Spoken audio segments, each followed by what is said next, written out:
Terima kasih kesempatan yang diberikan kepada kami, kelompok Sakura Merdeka, untuk menampilkan kisah hikmah Islami episode 28 yang berjudul Kisah Cinta Nabi Yusuf dan Zulaikha berpisah sebelum menikah dengan makro Quran Surat Yusuf ayat 23 yang berbunyi A'udzu billahi minasyaitonir rajim. Bismillahirrahmanirrahim.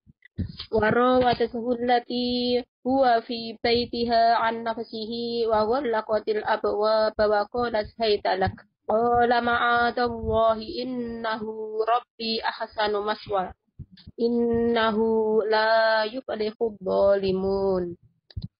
Artinya, perempuan yang dia Yusuf tinggal di rumahnya menggodanya, dia menutup rapat semua pintu lalu berkata, marilah mendekat kepadaku. Yusuf berkata, aku berlindung kepada Allah, sesungguhnya dia suamimu adalah tuanku. Dia telah memperlakukanku dengan baik. Sesungguhnya orang-orang zalim tidak akan beruntung. Nabi Yusuf alaihissalam banyak dikenal dalam masyarakat sebagai nabi yang memiliki wajah tampan dan memiliki sifat baik hati dengan suara yang lembut. Kisah cinta ini berawal dari pertemuan antara Nabi Yusuf dan Zulaikha. Keduanya diketahui bertemu lantaran Nabi Yusuf saat itu adalah budak yang diangkat menjadi anak oleh Kitfir al-Aziz, yaitu suami Zulaikha yang saat itu sedang menjabat menjadi Menteri Keuangan di Mesir. Singkat cerita, Nabi Yusuf pun tinggal bersama dengan anak angkat lainnya, hidup bersama dengan Zulaikha dan suaminya. Dengan wajah yang tampan, Nabi Yusuf menarik perhatian dari Zulaikha, sehingga menarik pujian yang keluar dari mulut Zulaikha. Kejadian ini pun terjadi berulang kali dan dapat dikatakan semakin parah. Terlebih lagi fakta bahwa Zulaikha memiliki paras yang cantik jelita dan bahkan berias hanya untuk menggoda Nabi Yusuf semata. Akan tetapi, Nabi Yusuf adalah sosok yang sangat taat pada Allah, sehingga ia melindungi diri dan tidak terhasut tipu daya istri tuannya itu. Dalam kondisi seperti itu, melansir Ibnu Katsir dalam kisah para nabi, Nabi Yusuf terus menolak sebagaimana termaktub dalam surah Yusuf ayat 23 di atas. Zulaikha yang merasa cintanya tidak terbalas pun kemudian memfitnah Nabi Yusuf.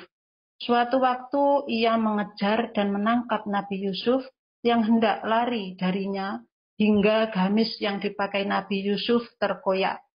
Suami dari Zulaikha pun muncul hingga membuat wanita itu menuduh Nabi Yusuf sebagai pelakunya. Setelah beradu argumen serta saksi, Al-Aziz menyadari bahwa penggoda utamanya ialah Zulaikha. Ia pun meminta sang istri agar segera berdoa dan memohon ampun. Kabar dan cacian kepada istri Al-Aziz pun menjadi perbincangan dari para istri pejabat tinggi dan pembesar di Mesir saat itu. Mereka menyebarkan berita tentang kekejian perilaku istri Al-Aziz yang berusaha menggoda pelayannya, Nabi Yusuf.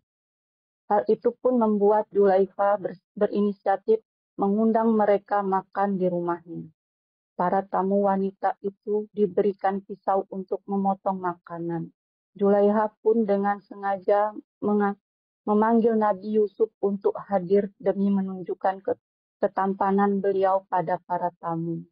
Akibatnya, para tamu tersebut terpana dengan ketampanan Nabi Yusuf, hingga mereka tidak menyadari mengiris tangan mereka sendiri dengan pisau. Hal ini terabadikan dalam surat Yusuf ayat 31. Setelah itu, Zulaikha dan Raja Khifir memasukkan Yusuf ke penjara. Maksud tujuan ini supaya rumor tentang keluarganya tidak berkepanjangan dan membuat masyarakat melupakannya. Yusuf tidak keberatan dimasukkan ke penjara. Ia pun mendekam di sana cukup lama, hingga lebih dari 5 tahun.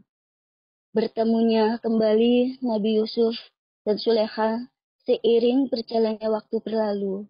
Zulaikha mengakui kesalahan dirinya, hingga Nabi Yusuf pun dikeluarkan dari penjara.